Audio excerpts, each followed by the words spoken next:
बारे में यही कहूँगा कि इलेक्शन हो जाने चाहिए।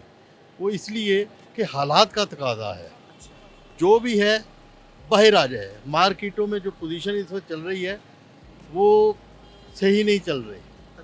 वो इसलिए कि हालात कहीं भी जा सकते हैं। गो की कैफियत। गोमगो हर दुकानदार, हर कहा जो कस्टमर है वो भी बैठा हुआ है। ज़्यादा पैसे ना खर्चे, पता नहीं आगे क्या होगा। ये आगे वाला चक्कर जो है ना, ये हमें मरवा रहा है। तो इसलिए बेहतर यही है कि इलेक्शन हो जाए, चाहे जो मर्जी पार्टी आए, पीपल्स पार्टी आए, नून लीग आए या पीटीआई आए। इस वक्त आवाम 50% ये चाह रही है कुछ हो जाए ताकि स्टेबल हो। जो मुल्की हालात इस वक्त स्टेबल नहीं है ना, वो होने चाहिए। आपको ताजिर है, नहीं, मैं कुछ काम करता हूँ, मैं लेकिन आप इस माइशत को समझते हैं, हाँ हाँ, इसलिए आप ऐसी बात करें।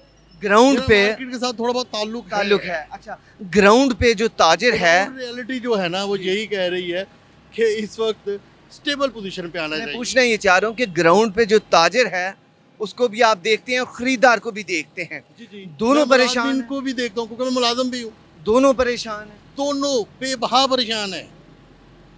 इस वक्त पोजीशन ये है कि इंतहाई पोजीशन ख़राब है। तो ये हर कीमत पे विद इन फ्यू मंथ ये इलेक्शन हो जाने चाहिए ताकि जो भी गवर्नमेंट आए कम से कम एक हैजानी सी कैफियत से तो निकले हम। वो यही कहना चाह रहे हैं कि इलेक्शन होने चाहिए। हाँ, वो तो भी क्या कह रहे हैं। आप ये कहना चाह रहे हैं कि वो उनके उधर जाने से पहले इस मुतालबे को मान लेना चाहिए? देखिए, मेरे मुताबिक उसको भी मार्च कर लेना चाहिए, करना चाहिए। उसके बाद देखें क्या हो। लेकिन पुरअमन मार्च हो। पुरअमन हो, ये पुरतशद्दुद वाला नहीं, ये तो और एक अजीबोगरीब कैफियत हो जाएगी। तो मैं तो ये कहूँगा कि हमें जो है ना वो इलेक्शन की तरफ जाना चाहिए। और किसी किस्म की बदअमनी नहीं हो। बद ना ना, ये तो नहीं। इस तरह तो ये देखे ना, आवाम जो इस वक्त फंसी हुई है,